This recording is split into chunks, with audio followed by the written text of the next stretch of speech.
बंधु माने भगवान श्रीकृष्ण वास्तुशास्त्र विशेष ज्ञान रखुले। से समय समय धर्मराज युधिष्ठिर को वास्तुशास्त्र ज्ञान प्रदान करुथिले। एही ज्ञान समस्त मानव जाति पाई अत्यंत महत्वपूर्ण एवं कल्याणकारी अटे। प्रभु श्रीकृष्ण दुईटी एपरी वृक्षलता विषय कहते जहाको घरे लगाइबा द्वारा घर को दुख एवं दारिद्र्यता आसी थाए। जो गृहरे एही दुईटी गछ रही थाए सेही गृहरे निवास करुथिबा व्यक्ति मानकर केबे भी उन्नति होई पारि न थाए। सेमानंको सर्वदा पराजय एवं निराशार सामना करबाको पड़ी थाए। वास्तुशास्त्र अनुसारे वृक्षलता गुड़िक आम गृहर सुंदरता को वृद्धि करिथान्ते। यह सहित आमर चतुर्पार्श्व एवं वातावरण को मध्य वृक्षलता माने शुद्ध रखिथान्ते। वृक्षरु सकारात्मक ऊर्जार संचार होइथाए जहाँ आमर जीवन पाई अत्यंत आवश्यक होइथाए।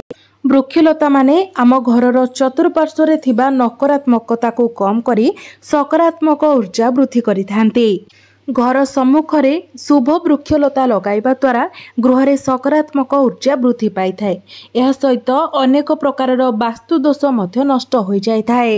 घरर अगणारे थिबा गछलता गुड़िक देवादेवींक सदृश आम गृह को अनेक विपदरु रक्षा करिथान्ति। सेथिपाई आमर पुराण रे गृहर सम्मुखरे किछि पवित्र एवं शुभ गछ रोपण करिवार विधि मध्य रहिछि। तो आजिर एही वीडियो रे आमे माने जानिबा जे घरर सीमारे केउ वृक्षलता गुड़िक रहिबा उचित एवं केउ वृक्षलता गुड़िक न रहिबा उचित। जेमिति किछि वृक्षलता को शास्त्र रे शुभ बोली माना जाय थाए सेही परि वास्तुशास्त्र रे किछि अशुभ वृक्ष विषय मध्य उल्लेख करा जायछि। एही वृक्षलता गुड़िक घरर सीमारे रहिबाको बहुत अशुभ बोली माना जाय थाए। एही वृक्षलता गुड़िक घर सम्मुखरे रहिबा द्वारा घर को दुख एवं दारिद्र्यतार सामना करबाको पड़ी थाए। एही वृक्ष रहिबा द्वारा धनर नाश होइथाए। गृहरे शत्रु वृद्धि होइथाए। बाह्य शत्रु मानकर मध्य वृद्धि होइथाए। मनुष्यर मान सम्मान रे आंच आसी थाए। सेथिपाई आपण मध्य निजर जानतरे किंबा अजानतरे निज घरर अगणा किंबा घर भितरे एपरि किछि गछ लखाइछंती तो तुरंत आपण सेही गछ को हटाई दियंतु। तो एबे आसंतु जानि नेबा आपण निज घर भितरे किंबा घर बाहरे केउ गछ गुड़िक रखिबा उचित एवं केउ गछ गुड़िक न रखिबा उचित। तेबे ता पूर्वरु आपण माने भिडियोटी को लाइक करी चैनलटी को सब्सक्राइब करि दियंतु एवं कमेंट बॉक्स रे भक्ति एवं श्रद्धार सहित जय श्री जगन्नाथ जय मां लक्ष्मी निश्चय लिखंतु। तो प्रथम गछटी हेउछि ओस्त गछ। ओस्त गछ को गछ मानक मध्यरे श्रेष्ठ बोली कहा जाय थाए कारण यह स्वयं श्रीकृष्णकर स्वरूप होइथाए। जो व्यक्ति कोनोसी जलाशय निकटरे ओस्त गछ रोपण करिथाए सेही व्यक्ति को जो पुण्य फल प्राप्ति होइथाए ताहा 100 यज्ञर पुण्य फल सहित समान होइथाए। जेतेबेले ओस्त गछर पत्र सेही जलाशय रे पड़िथाए ताहा पिंड समान होई पितृपुरुषंको प्राप्ति होइथाए जहा फलरे समस्त प्रकारर पितृदोषर नाश होइथाए। प्रभु श्रीकृष्ण कहिछंती जो व्यक्ति प्रत्येक दिन स्नान करि सारिबा परे ओस्त गछ को स्पर्श करी प्रणाम करिथाए सेही व्यक्ति समस्त पापरु मुक्त होई जाइथाए एवं केबे भी कोनोसी कार्य रे पराजित होई न थाए। ओस्त गछ को स्पर्श करिबा द्वारा मां लक्ष्मीकर कृपा प्राप्ति होइथाए एवं ओस्त गछर प्रदक्षिण करिबा द्वारा आयुरे मध्य वृद्धि होइथाए।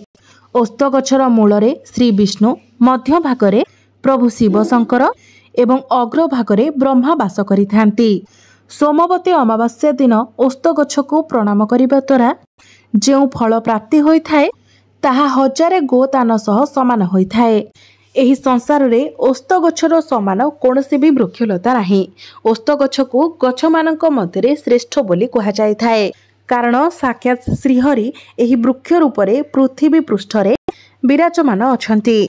ओस्त गछर वृक्ष को आघात देवा किंबा काटिबा महापाप बोली माना जाय थाए। एपरि मनुष्य को नरक प्राप्ति होइथाए एवं जो व्यक्ति ओस्त गछ को मूलरू काटी थाए सेही व्यक्ति केबे भी नरकरू उद्धार पाई पारि नथांती। द्वितीय रे हेउछि अँला गछ। प्रभु श्रीकृष्ण कहिछंती जे अँलार फल समस्त फल मानक मध्यरे अत्यंत पवित्र अटे। अँला गछ को लगाइबा द्वारा स्त्री एवं पुरुष जन्म मृत्युर चक्ररू उद्धार पाई जाइथांती ଏହି ପବିତ୍ର ଫଳ ପ୍ରଭୁ ଶ୍ରୀ ବିଷ୍ଣୁଙ୍କୁ ଅତ୍ୟନ୍ତ ପ୍ରିୟ ହୋଇଥାଏ। ଏହାକୁ ଖାଇବା ଦ୍ୱାରା ସମସ୍ତ ପାପରୁ ମୁକ୍ତି ମିଳିଥାଏ। ଅଁଳା ଖାଇବା ଦ୍ୱାରା ଆୟୁରେ ବୃଦ୍ଧି ହୋଇଥାଏ। ଏହାର ଜଳ ପିଇବା ଦ୍ୱାରା ରୋଗରୁ ନାଶ ହୋଇଥାଏ ଏବଂ ଅଁଳାକୁ ଜଳରେ ମିଶାଇ ସ୍ନାନ କରିବା ଦ୍ୱାରା ଅପବିତ୍ରତା ଦୂର ହୋଇଯାଇଥାଏ ଏବଂ ସମସ୍ତ ପ୍ରକାରର ଐଶ୍ୱର୍ଯ୍ୟ ମଧ୍ୟ ପ୍ରାପ୍ତି ହୋଇଥାଏ। ଯେଉଁ ଗୃହରେ ସର୍ବଦା ଅଁଳା ରଖାଯାଇଥାଏ ସେହି ଗୃହରେ ମା ଲକ୍ଷ୍ମୀଙ୍କର ବାସ ହୋଇଥାଏ। ଏକାଦଶୀ ଦିନ ଯଦି ଅଁଳା ମିଳିଯାଏ ତ ସମସ୍ତ ତୀର୍ଥଠାରୁ ବଳି ଶୁଭ ଫଳ ପ୍ରାପ୍ତି ହୋଇଥାଏ, ପୁଣ୍ୟ ଫଳ ପ୍ରାପ୍ତି ହୋଇଥାଏ। ନିଜ ଗୃହରେ ଅଁଳା ଗଛ ଲଗାଇବା ଦ୍ୱାରା ଜନ୍ମ ମୃତ୍ୟୁ ଚକ୍ରରୁ ମନୁଷ୍ୟକୁ ମୁକ୍ତି ମିଳିଯାଇଥାଏ। ଯେଉଁ ଗୃହ ସମ୍ମୁଖରେ ଅଁଳା ଗଛ ରହିଥାଏ ସେଠାରେ ସାକ୍ଷାତ ଲକ୍ଷ୍ମୀ ନାରାୟଣଙ୍କର ବାସ ହୋଇଥାଏ। ତୃତୀୟରେ ହେଉଛି ଅଶୋକ ଗଛ। ଏହାକୁ ଦେବଦାରୁ ଗଛ ମଧ୍ୟ କୁହାଯାଇଥାଏ।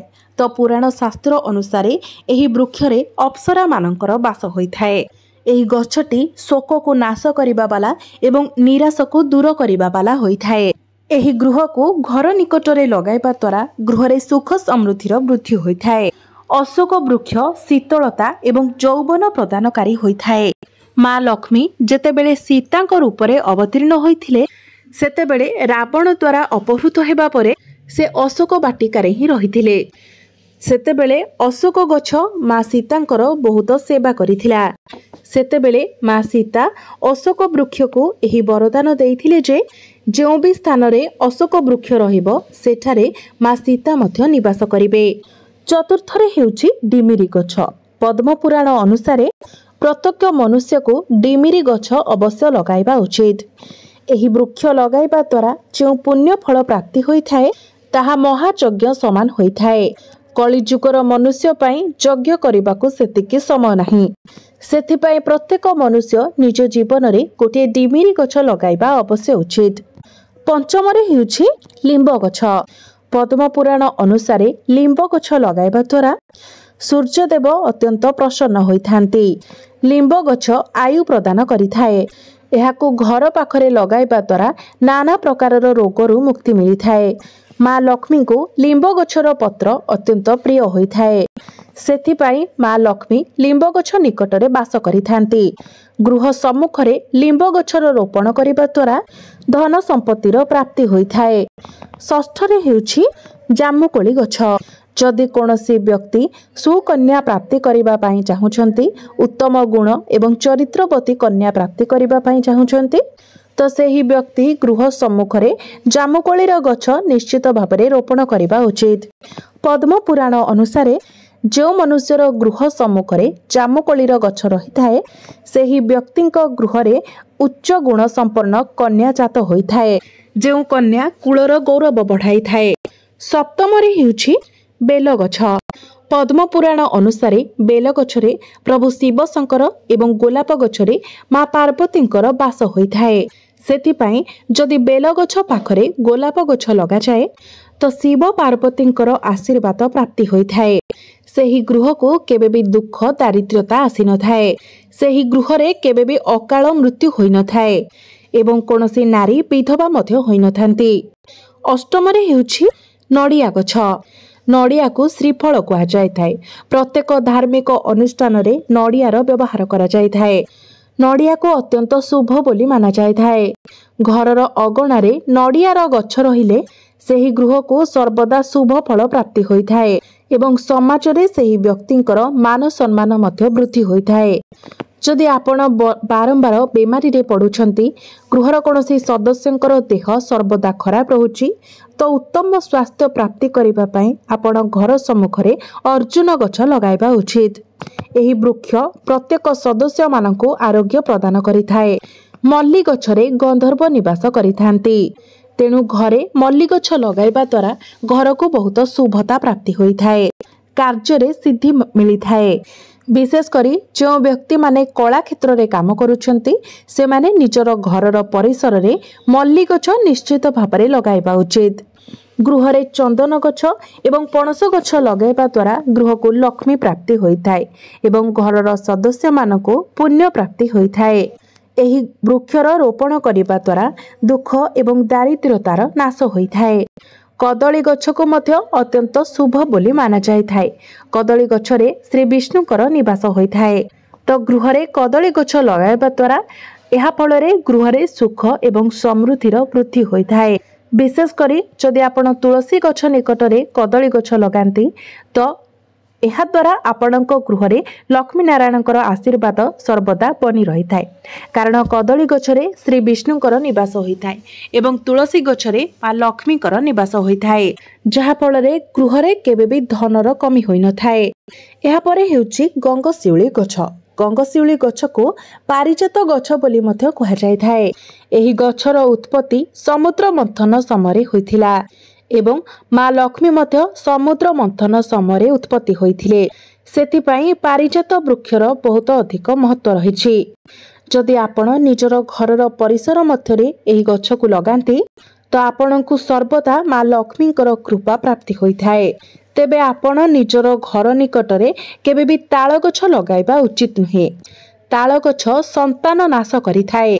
जो घर निकटरे ताल गछ रहिथाए सेही घरे संतान मानकर केबे भी उन्नति होई पारि न थाए। द्वितीय गछटी हेउची बाहाडा गछ। मनुष्य केबे भी निजर घरर आखपाखरे बाहाडा गछ लगाइबा उचित नुहे। कारण एही वृक्षरे प्रेत मानकर बास होइथाए। जो मनुष्य बाहाडा गछ लगाई थाए सेही व्यक्ति मृत्यु परे प्रेत बनी जाय थाए। बाहाडा गछ तले बसी केबे भी कोनोसी प्रकारर पूजा पाठ करबा उचित नुहे। जो मनुष्य को सर्वदा शत्रु भय लागि रहउछि से माने निज गृह रे केतकी गछ लगाइबा उचित। यह शत्रु मानकर नाश करिथाए। तो बंधु मैंने आजिर एही वीडियो रे मु आपण माननकु कहिली जे आपण निज गृहर परिसर मध्यरे केउ वृक्ष गुड़िक लगाइबा उचित एवं केउ वृक्ष गुड़िक न लगाइबा उचित। तो आपनकु जदि मोर एही वीडियोटी भलो लागि थाए तो वीडियोटी को लाइक करी चैनल टी को सब्सक्राइब करि देबे एवं कमेंट बॉक्स रे भक्ति एवं श्रद्धार सहित जय श्री जगन्नाथ निश्चय लिखिबे।